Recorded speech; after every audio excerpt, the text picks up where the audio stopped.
Hi, everyone. Welcome to the third episode of our grand SF Masterworks read along project. We are about 2.5 books in, and we've only got about 160 more to do. For anyone who's here for the first time, we are reading these books in the order they were published as Masterworks. And the book that we are discussing today, sorry, I got hair stuck in my pencil. Um, the book that we are reading today or discussing today is Cities in Flight, which and we're only discussing the first half of it. Cities in Flight is a bind up of 4 books by James Blish. They're set in the same universe, I suppose, but different books, different characters, even.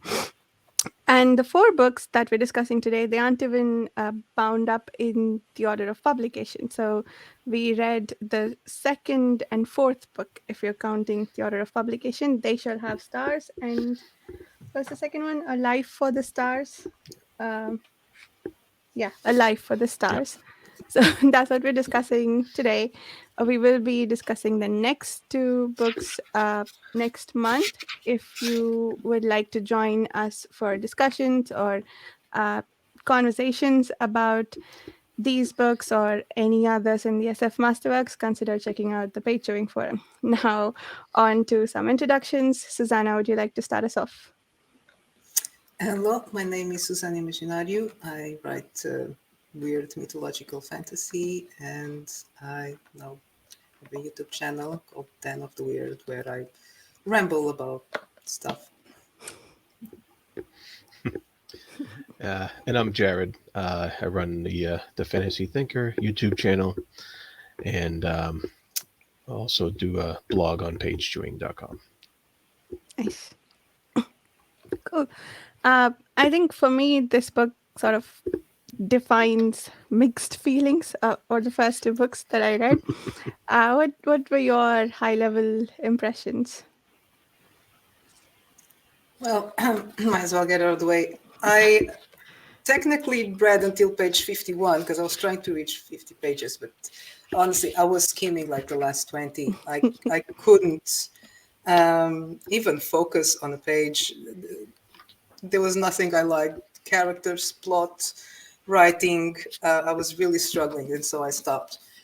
Then I tried again a couple of weeks later, and didn't last 10 pages that time. So I think it's hopeless. I'm still here. I would love to hear about it. It's just I can't read it. What did Wow. you think, Chad? I actually enjoyed it a little bit. I thought that I didn't like the science info dumping that he did. Like especially chapter 3, where I thought the whole chapter was just a huge um, pseudo explanation for science of what he was trying to get across. But I actually kind of like the character of Paige and I forget the Anne woman's the woman's or name. Annie? Uh, Was it what was her name? Anne or Annie? Anne, yeah, Yeah, Anne. and Senator Wagoner. Um, Right. I like the interaction between those two. I thought it was pretty cool. And I liked a lot of the politics that were going on. And maybe in the first few chapters you didn't quite get into that, but later on the politics kicked in a bit more, especially with the senator and how he was trying to finagle all this stuff and put it all together. Mm. Um, so I like that because there's a lot of commentary on how the government works and how the military works, and and trying to put all that stuff together.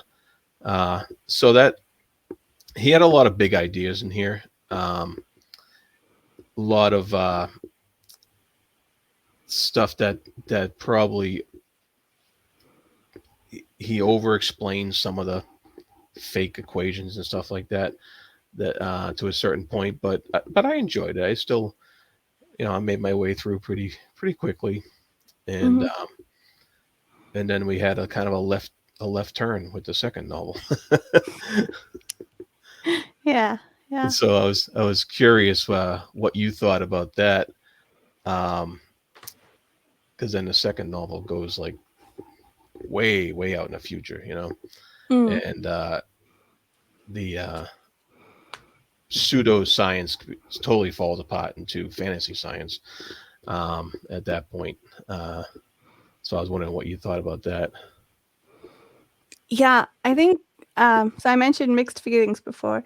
I really enjoyed all the way up to the second or third last chapter of the first book. When we got to that part, I started rolling my eyes, kept rolling my eyes to the point where I started needed to maybe unstick my eyes from my forehead. But so it was at that point that I think you talked about the science breaking down to pseudoscience. Jared, I think that's the chapter where it started to happen. So I wouldn't have minded it if the whole book was just, hand waving about science. But, we got equations, we got pictures of molecule structures, we got some Yeah, great detail about, like, how the bridge was being engineered and whatnot. And, well, I don't know, I can't speak to the engineering parts of it, but the equation, or at least the names of the scientists mentioned, they were apparently all real and like based on work that they did do. Crackpots, though they might have been. I don't know if they were in fact real life crackpots or if they actually did some useful research. But um, when we go from that level of seriousness to about the science to just in the last chapter, oh, here, don't look, I'm just gonna say some things and you're gonna believe me, that annoyed me a lot. and then um and then the other thing that I didn't like was I guess the binary in the whole, looking at the whole world as the West and the Soviets. yeah, So the West will go populate the stars, and then the Soviets can have the Earth because the rest of us don't exist. Okay. yeah. It was very, yeah. You're right. Very binary. That was a good word for that. Yeah. It definitely didn't take into the fact that the complications of other ideologies rather than communist and West, and I mean that's definitely a product of when he wrote it. I mean, he wrote it in Hmm. the late '50s and the early '60s, and he that was definitely on his in his worldview at the time. You can Yeah. tell, Yeah. you Yeah. know, very much so. Yeah. That makes sense. And I mean, I guess it's sort of uh it may not be fair to expect this of all writers and artists, but yes, that was his worldview. But also, I feel like the responsibility of art is to bring nuance to false binaries, which, you know, was absolutely not done. If anything, it was doubled down upon here, Mm. among other things, of course. But like, if to add nuance to things that look simple, right? Which, yeah. Anyway, so that part really annoyed me. But so to the point where, I did I read most of these two books yesterday. So I finished the first part, last part of the first book, and then I started the second book. So it annoyed me to the point where like I took that bad feeling into the second book. If I had waited a few days, maybe not so much. So I Oh, yeah. went in expecting not to appreciate the second book too much. And then I quickly changed my mind. It was fine. Like it wasn't really doubling down on any of the West again. I was expecting it to. It didn't do that. So great. Maybe it does later in the book. Uh, there is a couple of small mentions later on in the Mm. second book that are that that actually do double down on that Oh, okay. concept. Not as strongly as in the first book, but it they kind of throw off Mm. lines. Like he had one. There was one planet that was that stood out to me. It was like there was one planet that was strictly Arabian in Mm. in culture, and I was like, how would that happen with Yeah. everybody going off into space and uh, and flying? Well, the second book had flying cities, and Mm-hmm. that's where it gets into fantasy land. I Yeah. that whole concept to me was just like, yeah, that's so Mm, far from where I thought the first book was going. You know, mm, I didn't think that the because he started with such this talk, like you said, talking hard science, almost, and then mm-hmm. as the more he went on, the more wacky the science got, the more Yeah. fantastical it got, and then in the second book, everything was thrown out the window, and it was Yeah. totally fantastical. I was just like, okay, and then so it was hard to grasp that. Fortunately, in the second book, the main character was very likable, Mm, the yeah. Chris, and you could just kind of just follow his journey and not worry about the fantasy of it. Yeah. Yeah. Yeah.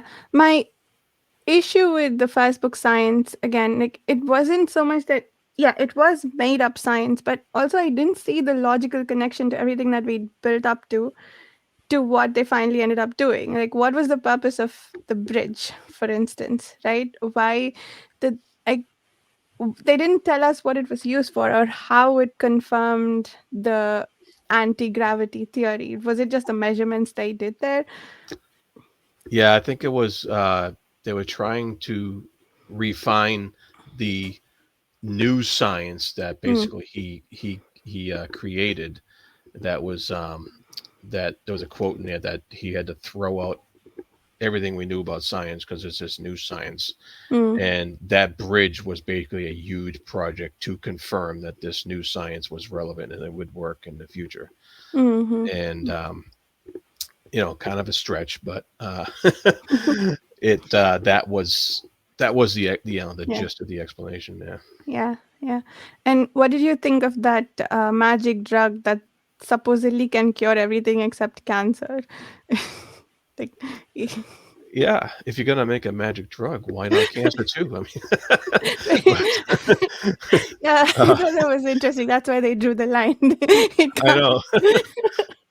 Uh, you know, magic. This isn't the first book that's had a magic Yeah, drug that's cured stuff, but so that's it is what it is. yeah, I yeah. didn't read too much into that.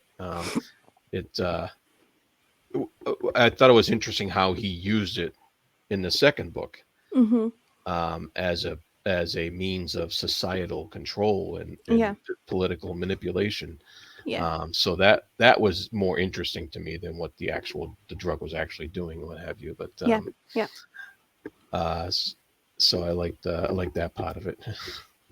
Yeah, yeah, that makes sense. I that was actually one of the themes that I did appreciate from the second book. There was a lot I liked about the first book. See, I started before I got, or maybe it was just as I got to the final chapters. 129 is that? Yeah, that's the page number for the first book. So I actually sat down and calculated the units for all the things in the equation to see if it would make sense. Yeah. Oh my, now, that's doing homework. I didn't do homework compared to that. I calculated what the unit needs to be for that constant that he mentioned, which, as written, he doesn't say it has any units or represents anything, but it should have, I don't know, it should be ampere second meter to the half by kg. That's the unit. Anyway, I wrote so many notes about what I thought about it. So there was a lot I did like, but I I don't tend to dislike books because of the ending. I care about how we got there a lot more. But this one, I think I think the ending ruined quite a bit for me. Maybe because it brought everything together in that last chapter. But yeah, we can move on to talking about the things we did like, or the other themes that uh, I thought it did some really nice things with the concept of faith. Hmm. I know you mentioned this in your review, Jared. The robots and the believers who who try to what spread the faith and bring believers on. I really appreciated the concepts, but the conversations between what's his name, Paige, and And Anne, yeah, about belief and faith. I thought those were really well done. yeah. Um, I'm not sure how far you got, Susanna, Yeah, or not far at but all. some of those conversations. The Um, early conversation with Paige, not Paige, and what's his name? I couldn't cope with the mansplaining going on. Just yeah, Paige. Sorry, yeah, I had it right. yeah, yeah. Um, just I yeah, lost me there. I couldn't get a grip from the beginning. I guess I don't know what I was expecting, but it was too. It wasn't so much the info dump. It was no, what I was being told. I had no interest in what was going on. Um, Mhm. the guy, it just seems like an arrogant. Not the author. The first one we encountered. I don't remember the name as well. But anyway, I was really struggling. Each paragraph. It's not a book for me. Um, how it's written, how it's approached. Um, so yeah, I I could have made a little bit more effort, but the second time, especially, I just I didn't care. And I was wondering because uh, if it is in this collection, it has to have a reason. I mean, I got the impression that it wasn't it wasn't fantasy, it wasn't fiction, it wasn't science fiction. The science I wasn't buying it. It was too close to the real world. I don't know. It really didn't work for me.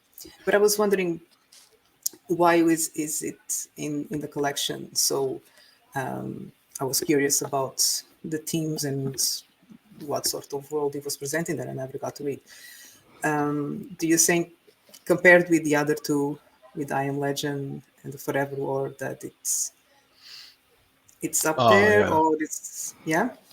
Uh, yeah. No, I see what you're saying. What you're asking. I don't think this, at least his first novel, is not on a par with Mm. definitely not I Am Legend, and I think the other one's better too. The um, Forever War is has those would, in my opinion, two better books than these books definitely.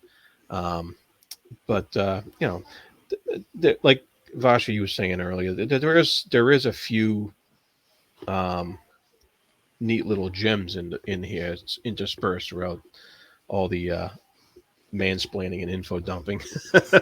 um, like if you stopped in chapter 3, I Pretty much, yeah. completely I completely get it, because that chapter 3 almost lost me. Like, but I Mm. Wow. continued on, and the politics got a little better after that. So I was like, okay, I can deal with that. Uh, and I but was weak. I folded. Just other books to read. So sorry. yeah, I understand. but but there were some gems in here, especially what Vashi, you mentioned the his theme of religion and how it ties into the human race, and it especially reminded me of the movie Contact Mm. with Jodie Foster, and that was that you always have these religious zealots outside of these big scientific projects trying to say it's the end of the world or what have you. In Contact, there was a lot more violence involved and a lot more um, sabotage, I say. Uh, but in here, it was very ironic because they were using the protesters were using robots to do the protesting for them so that nobody would get hurt. Yeah. And I thought it was hilarious. I just it was funny. It was and I think he was just trying to show a little irony there. But Yeah. Yeah, I thought that was cool too. That the religious leaders use technology to declaim, is that the word? To technology. Right. Yeah. Yeah. They're protesting technology by using technology Yeah. to protest technology, um, which, I guess you could say happens today too, right? People use the Mm, internet to protest the internet. yeah. Yeah. To protest the, yeah, exactly. Yeah. Um, and there was a line in here that was, yeah, I thought it was very good. Is when Paige accused Anne of being ruthless in her her manipulations and stuff like that, and it was you know does, it was something about, does faith add up to its own flat violation? Mm, He says, but when a faith in humanity in general automatically results in casual inhumanity toward individual people, something must have gone awry. And I really like that line because yeah. it asks a lot of questions about how far do you go for the greater good, so to speak, and and what you believe to be the greater good. How far do you go? And who determines that greater good and stuff like that. So there was some interesting philosophical questions that he brought up in this book. Do you think he was trying to make a point? And what specifically was he kind of Yeah, trying to I get do. across? Yeah, I do. I know. I think that Blish was from what I can garner from these books. I think he was against the military industrial complex of the time, especially at the time this was written. Um, Eisenhower, the president at the time, was warning against it, and he was probably in that camp. And um, and he was trying to show us that these big projects could be just projects of ego of the people who are putting them together. And that's kind of like, I think that's where he got the idea of putting the big bridge on big Jupiter, because that's what he was trying to get across, the ego of it all, and how, is this really better, that Mm, those kind of questions. And so that's what I got out of it. mm. Oh, that's interesting. So I kind of read it as him saying this is in fact better, or what Wagner was planning was really awesome, and supposed to be brilliant for the future of humanity, or for the future of the West in any case. Um, but was it really Blish instead asking questions about whether this is in fact better? I think the second book, yeah, there's something I want to discuss about the second book that um, might help explain that a bit more. But yeah, I didn't get that impression from the first book, so I like to understand uh, whether this is an exploration or sort of a statement about this is better. Yeah, I, yeah, I don't think he was stating that it's better to have all this technology, because if when you read the second book, Mm, you see that humanity didn't get any better. They're mm, still doing the same thing. They're still fighting against each other. There's no like, nothing was resolved as far as being a greater good. They're just in new circumstances and still doing the same thing, you know. yeah, yeah. So yeah, so I think he was. It's definitely a kind of a warning shot, really, on Blish's part.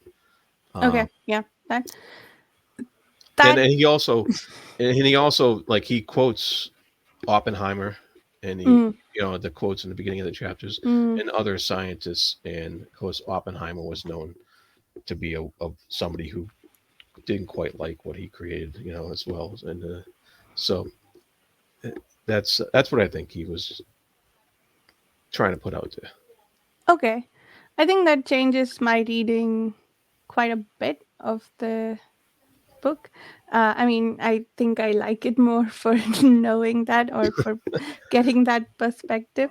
Uh, I still, yeah, because one thing that I was trying to understand, and this might still be true, is whether the binary of the West and the Soviet is is of the characters making or is what the author thinks.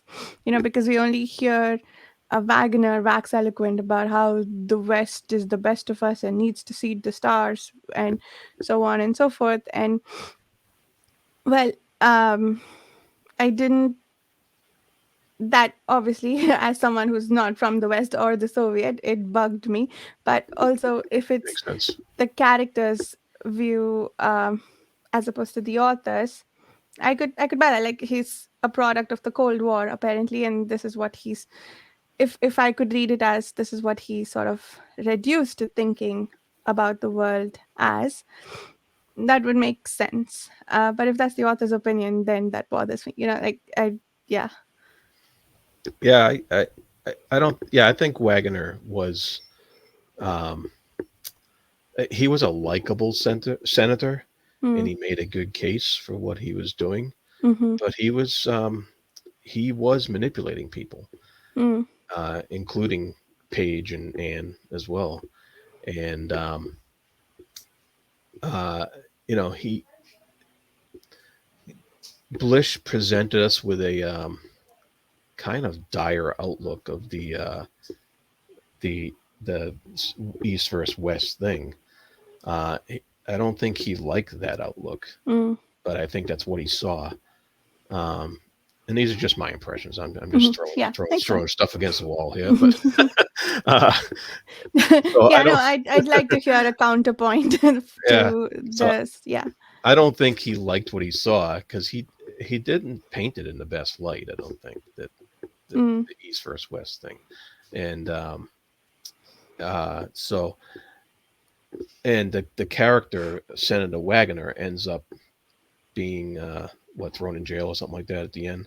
yeah, yeah. Um, but he's kind of thrown in jail, but he's also laughing the whole time, like I win. Mm, So he wasn't that sympathetic, mm, and and compared to the big project he put into place, like I said, I think the fact that it was on Jupiter and stuff like that just shows the ego that he mm, had, that he and I I don't think it means he was completely right. mm. I think Blish gives us quite enough to say to question it. Makes sense. Yeah. Yeah, yeah, yeah. I like that reading of it. It it felt like he was painting himself as some sort of martyr, sorry, martyr. But you guys go to the space. I will go, suffer in prison for my actions. But Yeah, uh, he was playing that up, definitely. yeah. And even in the letter that he wrote Yeah. to with the scientist, saying, "Oh, don't worry too much about me. I knew what I was getting myself into." Yeah, all of those things. Those were among the things that made me roll my eyes at the end of the chapter. But Hmm. now that you've made me Yeah. think about it a different way, maybe, yeah, I think I should read that differently. Yeah, As I took that letter with a grain of salt. I really Mhm. did. I didn't. He was the narrator of that letter, and I didn't trust it at all. Mm, yeah, yeah. And on that subject, I also didn't understand what was he trying to do? What was his end goal? To just have a world that wasn't Soviet like? Is that what his Yeah, ultimate his goal was? the senator's viewpoint was that the United States was turning into the Soviet Union anyway. Mm, Um, the that 1950s fear of socialism, mm, uh, which was the whole Senate, the whole McCarthyism and all that stuff that happened in the 50s. Um, that's kind of reflected in Wagner's attitude a little bit. Um, and he took a bigger picture view of it rather than the the more focused, McCarthyisms of blaming people and blaming actors and what have you. But uh, it that was the attitude of some senators back then, and I Mm, think Blish took that and ran with it as mm, part of his concept for what this senator was worried about, that the world was turning into. And mm. it's kind of it it was totally, looking back at it now, for us it was totally unrealistic, but there Yeah. were people who thought like that back then. Mm. Yeah, no, that makes sense. I think I think maybe the way I read it was Wagner's a character that we're supposed to like, and so that means he sort of represents the author's point of view. But I guess I missed the nuances where it's actually not really someone we're meant to like, right? Because Yeah, yeah, of the ego project and everything yeah. I else. would Maybe, yeah. I would look at the character of Helmuth, Mm, on the guy who's working on the bridge in Jupiter. mm-hmm, I would look at his point of view, because he had a great line in here that says, "Nothing promotes an interest in Earth like being off it." mm, And I thought that was a great line for a guy who's been working on Jupiter for 20 years or 30 years, or how long he was up there. And I think that more represents the author's, like, this is our world, we need to take care of it type of view, rather than mm, um, Senator Wagner's let's get the hell off of this planet. mm. Yeah, yeah. you know To it's hell with doomed. Let's everyone get out. else. It's doomed. um, Yeah. and there was another great line by Helmuth too, is that uh, the building of gigantic projects for ritual purposes, Mm, doing a thing for the sake of doing it, is the last act of an already dead culture. And I mm. think that was Wagner. He's doing this project for the sake of doing it, Yeah. and because Wagner believed it was dead, you know. Mm. Um, so I think maybe if you look at it from Helmuth's point of view, you might get a different perception of the book. Yeah, that makes a lot of sense. Thank you. Yeah, I it's a completely different book now. It still won't get you past that third chapter. But I I think for me the third chapter was the turning point where I started liking the book. Because that's where the conversations about faith started and belief, and I guess, well, I don't know how good the science was. That's the chapter with the dinner scene, right? Between Anne and um yeah, where Anne just spends the whole dinner explaining to Paige what all the science is. Hmm. right. Yeah. I liked that. Yeah, I was trying to understand it, so maybe I didn't mind so much about the writing and how the characters were conversing with each other. But that was not so much the science, but the conversations about the believers and the faith. That, well, I say turning point, but let's say I was sort of enjoying the book before, but the third chapter was where I started liking it. So yeah. Anyway, but back to what you were saying, Helmut's character. Yeah, it's a completely different book now. Thank you for that perspective, Jared. Now I must go reread it and think not anytime soon, but yeah, I'll probably take that into my reading of the next two books. Um, Yeah, I'm kind of interested where he's gonna go with it, because like the yeah. um, second book's like just a totally different Mm, setting and story, and he kind of takes you out far into space, Mm. and with these wonky flying cities. Which I still can't get over that. But The um, the second book, interestingly, is where he went. I think so. That's the fourth in publication order of the books that we read. So that's his final say in this world. oh, Uh, okay. I think the order. Wait, I have it written down here. The order was Earthman Come Home, which we haven't read yet. That was apparently novelization of a collection of short stories. Right. That's the next Then, one in. That's the next mhm, one in here. Yeah. then They Shall Have Stars. So he made up the science before he made up the flying cities. Yeah. Um, and then The Triumph of Time, which was the last book that we're going to read.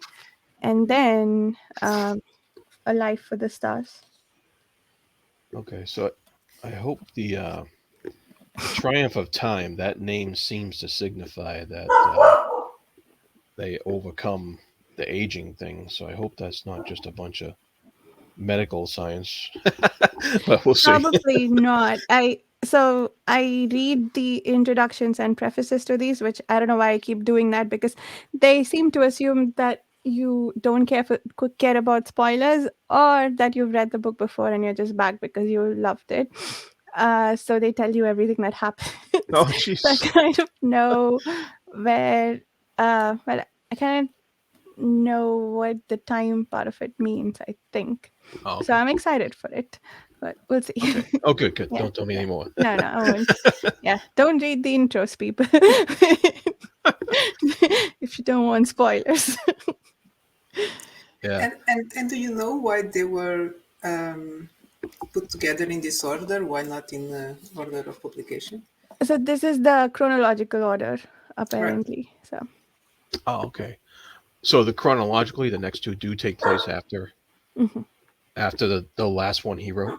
Yeah, That's yeah. okay. Yeah, the way it was said in the intro was that he went so far in the triumph of time that the only thing he could do was come back. And Okay. Yeah, I read Mhm. something about that. Yeah, it doesn't motivate me to give it. Yeah. Yeah, I really love when like people play with the notions of time. I think my favorite interpretation of that is The Restaurant at the End of the Universe by Douglas Adams. Have you read it? Oh, that's a Yeah. lovely, It's lovely yeah. stuff. Yeah. Have you read any Hitchhiker's Guide to Get to the Galaxy, Susanna? Did you not like it, or did you haven't you haven't tried it yet? No, I haven't. I haven't read that one yet because I Okay. watched the movie and then it's still I still remember it. So yeah, Okay. while I still remember, I won't read the book.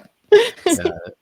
The books Yeah. are great. Those are great books. Great books. Hmm. Yeah, I Yeah. am Yeah. saving that one. Yeah. Mm. Yeah. Yeah. Anyway, back to Helvet. Uh, I Yeah, I love the scenes on Jupiter. I love the descriptions of the storms and his slow descent into madness. What that does to his psyche, because he spends 4 hours every day in such a harsh environment. I thought all of that was really well done, and I think we had a Jupiter chapter before we got to. Did we have a Jupiter chapter before the third chapter? That actually. I'm not sure. Chapter 4 was Jupiter. Yeah, we did have a Jupiter chapter. Chapter 2 is also Jupiter. So, Ah, yeah, I think I started liking it in this chapter, and then I was getting bored with Paige and Anne, and then I started liking Jupiter. So, yeah, it helped. I think. It, yeah. I had a hard time picturing the bridge. mm, yeah. Like I had a hard time picturing what it was connected to and what exactly it looked like. Mm, I yeah. couldn't really grasp that. And I know it was just for research. That was the whole point of it. But and I was fine with that. So I didn't. I Mm, guess we didn't really need to know exactly what it looked like. But yeah. Yeah. I Same. I mean, maybe I have a vague picture of the bridge in my head. I don't know, Jared, you said you were surprised when you saw the flying cities in the second book. Did you not know going in that there would be flying cities in Well, these that's the books? title. Yeah. It's the But title. No, I yeah, mean, like, it but could mean anything, I, right? I, Yeah. yeah, I thought it was going to be a little more metaphorical Mm, yeah, exactly. So than it, what it it was, ended up yeah. being, and Yeah. it's like literally cities, like Right. Scranton, Pennsylvania is flying through space. I'm like, oh, okay. Yeah, I knew that it was going to be literally cities in flight. So what I expected the bridge to end up being was some sort of structure that would carry the cities, maybe. I didn't think it was just for research, Uh, but that's why it was so big, I thought, because they also talked about how um you couldn't build a Manhattan district sized research project on Earth or something to that effect. So I was like, oh, they want oh, yeah, Manhattan district to fly, yeah, um, but that wasn't what it was.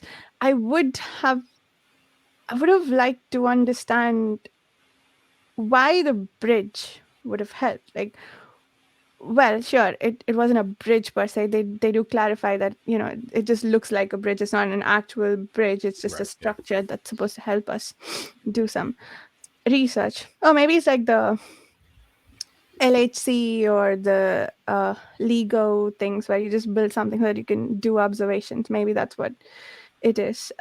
yeah. I think Yeah, that's what it was meant to be. Yeah, yeah, makes sense. That would make sense to think about it that way. Yeah, I didn't. I just have this sort of like image of a. I don't know why it's white. Yeah, because it's made up of ice. It's white in my head, and yeah, just a flat structure with just bridge thingies. Other than that, I may have made that up. I don't know if I got it from any descriptions in the book, but I did have a hard time understanding the engineering descriptions. Like I didn't I wasn't able to place things, but in general, I have trouble doing that. So I don't think it's a product of the writing per se. I mean, maybe it is. I Yeah, don't know I wouldn't be because able to tell. I didn't quite I couldn't quite picture some of the bridge and some of the things that went along with it either, Mm, and to me it seemed unimportant to what he mm, was trying to get across, so I didn't fuss over it too much. yeah, But yeah. So yeah, so it was just casually thrown in there that there was Jovian life forms that they were studying that eat yeah, other life.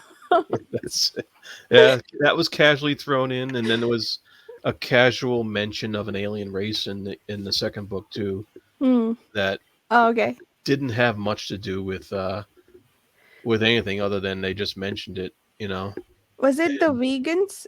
yes, yeah, Inter- Interesting. Do you think vegans came from there?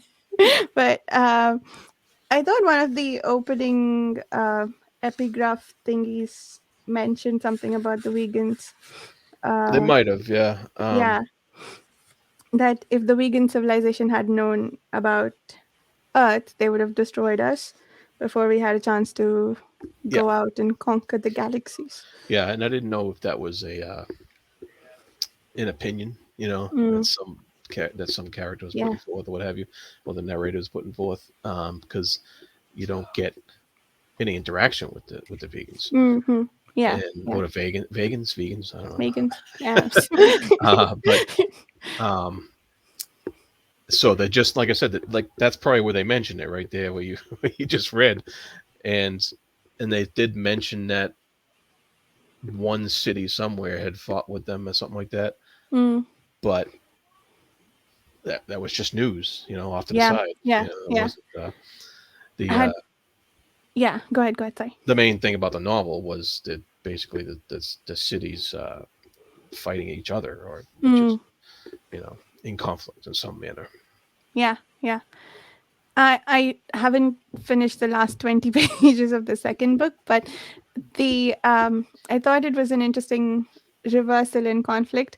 The first the first big conflict in the second book was that what the people in the world that they had a contract for were trying to keep the city grounded, And then we had the opposite, where a city had grounded itself and then was refusing to leave the planet. So um, that I thought was funny and also interesting, because there Yeah. are many, many ways to fight for resources. I guess Hmm. we covered a few of them here. And I like the comparison with tramps and bindle stiffs, and I don't know what the third one is. Oh Yeah. yeah, the names, yeah, the funny names he came up with for Yeah. how cities act. Mm. Yeah. Bindle stiff. That was a funny one. Mm. um, yeah, and it was interesting, and like the struggle for resources. Was that's very pertinent to life on Earth here. And so Mhm. that didn't change. They're still Mm. struggling for resources out there in Yeah. space, and so that was a interesting Mm. theme that he had going on there. Yeah. Uh, Yeah. There was on that subject. There was, I think, when Scranton is just about to decide where to head, where to navigate, they get a signal from Amari. Is that the name of the mayor? Amarfi. Uh, Amalfi, yeah. Amalfi. Yeah. He they get a signal from the city of New York that they own that corner of space, or they have charted it out, so Scranton cannot enter that sector of space. And that was really interesting, because this is, I suppose, commentary on how we managed to colonize something as enormous as space. And we've marked off a corner and said, no, this is mine, and made it feel smaller somehow. um, Yeah. If that is interesting. If the human race has the ability to colonize something, they will. yeah, Basically. it's very grabby of us. Yeah. Um, yeah, that's it'd be interesting. It's so short, the second novel, Yeah. um, that it would be interesting if he got into that a little more Mm, with the other books, yeah. Yeah. to see what he does with it, or if um, who knows? I don't know. I don't Mm, know. Whether he just or whether that's just an off topic thing that he mentioned in this book. yeah. Yeah. It wasn't explored very deeply. Hmm. It's just mentioned, and that's. I mean, I did think that the character of Chris was an interesting character. Um, I liked how he inadvertently got involved with the city Mm, of Scranton through yeah. these the conscription program or whatever it was that he got caught up in, Yeah. forced conscription or whatever. And so that was a interesting little detail into how Earth was working prior Mm, to the cities all taking off, and what it became. Uh, and then you get out there into the space, and the how he had to navigate through these new societies that popped mm, up in this city. It's not like it was definitely not like how we live today. Um, they had to make up all new rules and stuff, and a new societal structure basically hmm. on these Yeah. cities, and we get the point of view. It's all Chris's point of view, so we're learning along with him Mm, as he's learning how to navigate these new and troubled waters here, or whatever they were. Um, so I thought that was pretty well done, actually, on Blish's part, to have that point of view character, and to have that that aspect of us learning along with Chris. yeah. Yeah. That made yeah, that makes a lot of sense. To be, I mean, this is, yeah, to help us understand how the cities took off. I don't know, maybe the next two books start with the cities already in flight. So it was nice to see the process of a city taking off. And because I don't learn from my mistakes, I started reading the afterward by Stephen Baxter. And he talks about how, like the piece of advice he gave us was to start with the second book, in which he went on to describe the takeoff scene and how breathtaking it is of the city taking flight. And yeah, I thought it was really well done, that scene. And yeah, I agree that Chris's character, like looking at it from the wondrous perspective of Chris, really helped. Um, yeah, understand the nuances of the society. Maybe even help us see what he's not seeing per se. Because he's a 16-year-old, somewhat immature perspective, but he's getting some information that we could interpret differently if we read more into it, I suppose. Um, there was one really interesting bit, I thought. So, the who is it? Some doctor he meets when asking about why how the city fathers have been probing Chris Hmm. to figure out what his talents are. Well, first, there's so many things about that aspect of this city or the city structure that was interesting. First, that you're not allowed to grow whatever talent you want. The city fathers will tell you what Yeah. you are good for, and then you are sort of forced into that. Yeah. uh, so the and the reason that the I forget what her job was, but she wanted to be a composer, and the city father said no, not because she won't be any good, but because there was no historical evidence of successful female composers, which I Yeah. thought That was was kind very of dated. well, yes, but also uh not really, because did do you guys know about this AI thing that one of the tech companies built a few years ago? They wanted to screen resumes to make it easier to find more successful candidates, or the model was supposed to predict which candidates would be more likely to be successful in an interview. And the data that it was trained on was biased. It tended Mhm. to pick white male people. Yeah. And based, I think it biased most on the name of the person and maybe the gender, etc. If it was written on the resume, um, and because the data that it trained on was flawed, because the data that it trained on was biased, so it gave biased results. So it reminded me so much of that, the fact that Yeah. Right. the city fathers were rejecting this, were training on biased data to decide that uh, someone's not good enough for a particular job. I thought that was very, very interesting. Yeah. Actually, that didn't even think about that. That's I bet it happens a lot. Yeah, yeah. no, it does. Yeah. They've had studies about biased AI Hmm. nowadays. So that's interesting that the city fathers Hmm. are, it is a computer basically.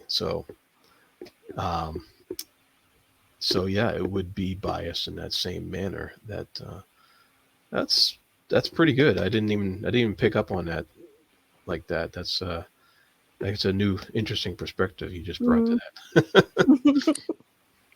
that. uh, yeah, I thought that was interesting. And also the fact that, you don't have uh,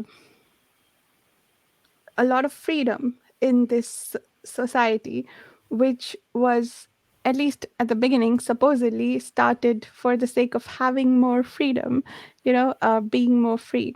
Mhm. Wagner's, what I can't find words, but Wagner says something to the effect of, oh, I highlighted it because I thought it was hilarious. He says, let's see. Oh, I have to find this. 129. Oh, there you go. We found it. So it says, Yeah, we want to scatter adventurous people, people with a thoroughly indoctrinated love of being free, all over this part of the galaxy, if it can be done. Okay, first, you want to.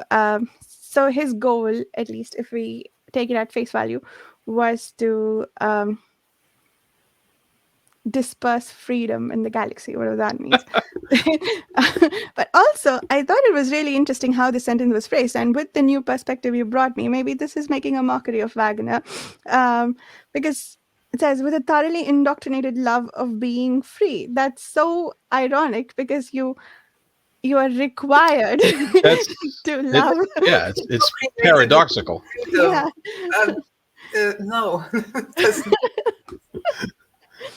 Yeah, Yeah, I was rolling my eyes at that, but that's now, that yeah. that's that's senator speak. Mhm. It makes no sense. Right. But yeah, I thought, yeah, I haven't finished the book, of course, but at that point, I started to read this societal structure as commentary rather than the author saying that this is all great, this is how it should be. Um, so yeah, I guess I need to finish and find out. But yeah, this is not a happy place. These No, cities, they're it's not. not. I mean, uh, you haven't read the last 20 pages yet, so No, that's um, fine. You can spoil it for me. I'll go read it anyway. there is a pretty happy ending. Not you Mm-hmm. know not cheering and waving and having cake, uh, but but there is a resolution to Chris's dilemma, Mm, and it actually turns out fairly well for him at the end of mm, this book here. okay. Um, and it was kind of, and there is a resolution to the problem of the city fathers being that AI and being that controlling over, this is what your talent is, this is what we say, and that's what you're going to do, and that's it. Mm-hmm. So at the end of the novel, there is because of how things um, how things turn out with Chris and the problems that they're having, with the other cities and stuff like that. Mm-hmm. Um, it actually resolves itself into creating a new position for Mm-hmm. somebody of his talents that Mm, was outside of the mold of what the AI was prescribing for him, and it actually opened up the door for other chances for other things. oh, Uh, nice. so so that was so there was a little bit of a good resolution to the story in the second novel. Um, so yeah, Mm, yeah, pretty yeah. good. That that sounds. Yeah, I did start to wonder about that because I was like, what if can the mayor override what the city fathers say, or are they the final authority? So it sounds like they did. But it's interesting also that they went so long without finding a way to override that, right? Like what has it been, a few centuries in flight? Um, but yeah, I'm looking forward to reading that conclusion. Yeah, yeah. Uh, Whether it's believable that a 18-year-old person could do that is another thing. But Yeah. actually, he ages a few years uh, during the course of the book. So uh, Okay. Mm, I think because I know becoming 18 was a thing mm, in the okay. city, and Mm-hmm, then he does become 18 at some point, and then things change there, and so that it goes on mm-hmm, from there. mm-hmm, mm-hmm. But Yeah. Maybe there was. I haven't read it yet, so I don't know how he concludes it. But they helped build up some of it by saying, "Oh, he got some training in astronomy, and his father coached him in economics. So maybe he had the sort of intuitive background needed to do the negotiations. Perhaps I'm assuming they're negotiations, but I don't know. This is what happens if I don't do my homework before the discussion. yeah, negotiation is part of it, but it's a little more than that. So it's Hmm. Yeah, yeah. Okay, yeah. I'll go finish it. So yeah, I like that. I like the new perspective I got on this. I will. read the next two books with that perspective in mind. I am trying to think if there's any other topics that we should cover. Did we? I feel like we got to everything there. I was really looking forward to having Chris here and creating a lot of confusion with the character's name and his name. But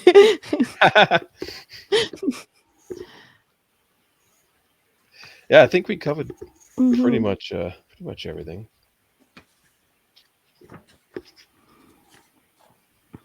Yeah. No, I'm sorry for my lack of input, but it was great to listen to you and learn a little bit more. I was actually going to ask. I don't think we've convinced you to go back and read the book, but did you appreciate anything you already read differently, or did you think about it differently? Uh, no, I mean, I can appreciate the ideas and some of the stuff you're talking about sounded interesting, but I can't get past the way that how it was Mm, written, how it was presented, the characters. Yeah, I mm. think it's one of those that I'll possibly wait for the adaptation for the movie. Maybe it's better. I don't know. Yeah, that would be cool Yeah, if the cities were actually flying. Yeah, Yeah. yeah. I mean, I would watch the movie. Yeah. Mm, with that said, too, I think the second book is a totally different feel than the first book. So you might be have better luck with the second book than, now that mm. you know No, everything that I will goes with it. definitely, because if they are independent books, I will give it a try for book 3 and 4 for the next discussion. You know, if they are that different. Mm-hmm. Okay. Yeah, they were. Yeah. Yeah. Yeah, I think the next one is not an anthology, but I think a novelization of some short stories that were published is what I think I got that from the introduction. So I may be misremembering that, but yeah, it might be worth checking out the first few chapters or something. And No, definitely. yeah, Yeah. cool. Was that? I think that's everything. I I think think we we got that it. was a good discussion. Thank you, Yeah. Jared, for changing my mind about the book and the ending. I it really is a completely different book now. The perspective you gave me. Yeah, cool. I think that will wrap that up. Susanna, would you like to start us off with outros? Tell us where to find your books, where to find you, and so on. So I am everywhere as a chronodendron, and my books are also available worldwide. Um, Amazon, Kobo. It's just, yeah, just Google and find them. They're called the Oh, series so is yes, called Timelessness. the series is called Timelessness. The first book is Weird Gods. Yeah. Yeah, yeah. I've read the first book. I'm slowly making my way through the second book. I really enjoyed it. So yeah, consider Yeah. checking it out. Yeah. Always a pleasure to leave. Nice. Mm, Uh, and I'm Jared. I have the Fantasy Thinker YouTube channel, and I do a page chewing blog called Creative Crossroads. nice. All right. We'll see everyone again next month. Once again, if you'd like to join us for these discussions or just talk to us about these books on the forum, the Page Chewing Forum, check it out. Consider joining and hanging out with us. Thank you so much. Oh, I guess this would go up on Jared's and Susanna's channels as well. So I'll outro myself too. You can find me on my YouTube channel, Reading by the Rainy Mountain. And yeah, you can find me on the Patreon forum, like I already said. That's it. Thank you so much for watching. Bye. We'll see you again in about a month.